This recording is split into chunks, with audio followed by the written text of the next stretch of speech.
तारीख थी 5 जुलाई 2011। जगह मुरादाबाद के मैनाठेर थाने का एक गांव। छेड़छाड़ के आरोपी को पकड़ने पुलिस की टीम पहुंचती है, लेकिन वहां कुछ लोग ये शोर मचा देते हैं कि पुलिस ने एक धार्मिक पुस्तक का अपमान किया है। नतीजा, भीड़ सड़क पर उतर आती है। 6 जुलाई को मैनाठेर थाने पर पत्थर फेंके जाने लगते हैं। उसे आग के हवाले कर दिया जाता है। मामला बढ़ता देख तत्कालीन एसएसपी अशोक कुमार सिंह और डीएम राजशेखर तुरंत मौके पर पहुंचते हैं। पुलिस वाला माइक, जिसे लाउड हेलर कहते हैं, उससे भीड़ को समझाने की कोशिश एसएसपी साहब करते हैं, लेकिन भीड़ है कि मानती नहीं, बल्कि पथराव करने पर उतारू हो जाती है, जिसे देखते ही डीएम राजशेखर अपनी गाड़ी से तुरंत निकल जाते हैं। लेकिन एसएसपी वहीं मोर्चा संभालने की कोशिश करते रहते हैं। नतीजा, धीरे धीरे एसएसपी भीड़ से घिर जाते हैं और फिर उनके साथ जो होता है उसे शब्दों में बयां करना मुश्किल है।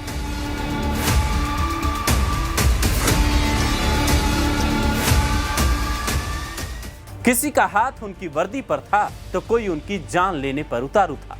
भीड़ में मौजूद लोग उन्हें अधमरा छोड़कर भाग जाते हैं। उन्हें लगता है कि एसएसपी साहब मर चुके हैं, लेकिन उस वक्त की हालत देखिए कि करीब 2 घंटे बाद एसएसपी अशोक कुमार सिंह तक मदद पहुंचती है। तत्कालीन आईजी रेंज एमके बशाल भारी फोर्स के साथ मौके पर पहुंचते हैं। तब जाकर एसएसपी साहब को भीड़ से छुड़ाया जाता है। उसके बाद उन्हें अस्पताल में भर्ती कराया जाता है।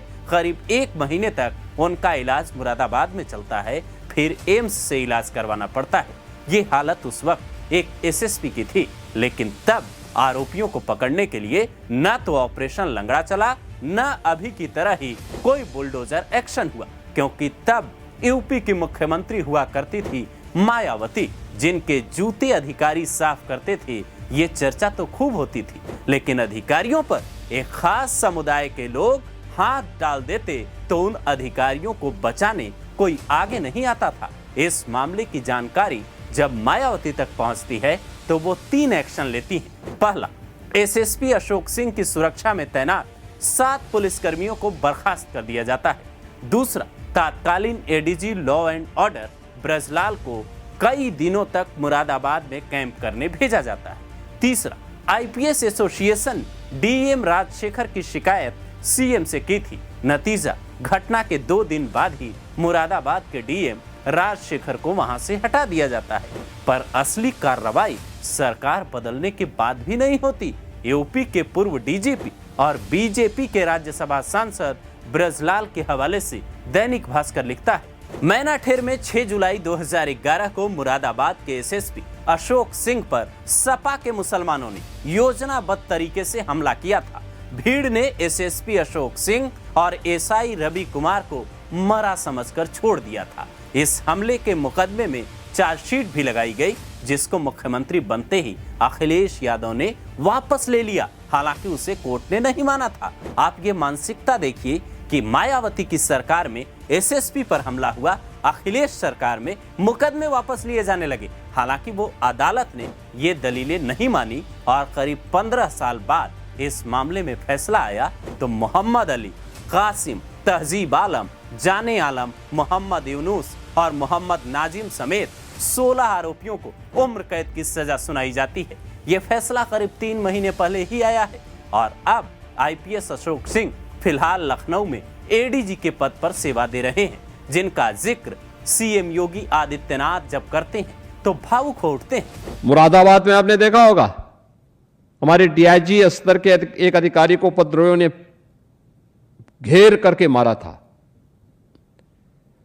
यानी ये मान करके कि वह अब जीवित नहीं बचे, इसलिए वे उपद्रवी छोड़ करके तब चले गए।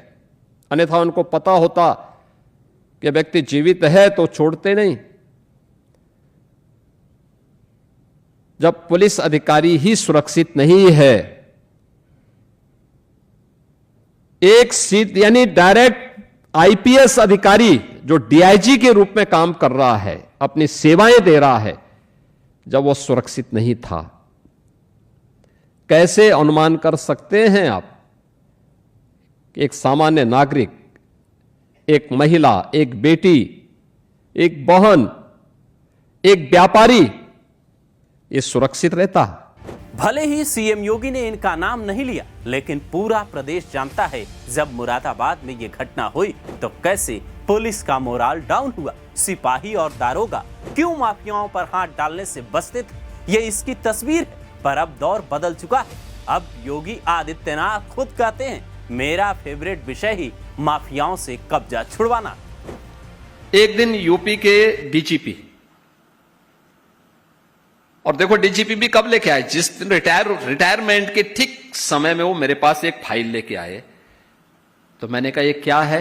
मैं सोचा कि हो सकता है कि वो अपना एक्सटेंशन का लेकर के आए होंगे। तो मैंने कहा ये क्या है। तो उन्होंने कहा साहब जो है आप फॉरेंसिक इंस्टीट्यूट की बात कर रहे हैं, यूपी पुलिस की ही लैंड है लेकिन एक माफिया का कब्जा है।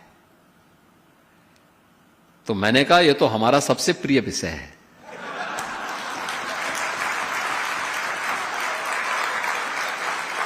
तो वो हंसे, उन्होंने कहा क्या मतलब। मैंने कहा बस मुझे दे दीजिए, मैं इसको ठीक करा देता हूं। भी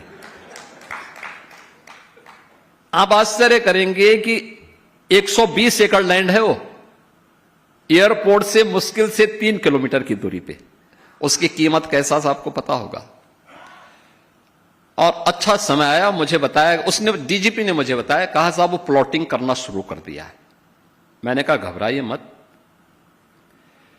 मैंने कागज निकाले उसके।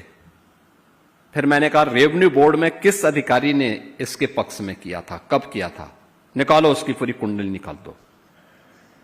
निकाला, बोर्ड ऑफ रेवेन्यू के चेयरमैन को बुलाया।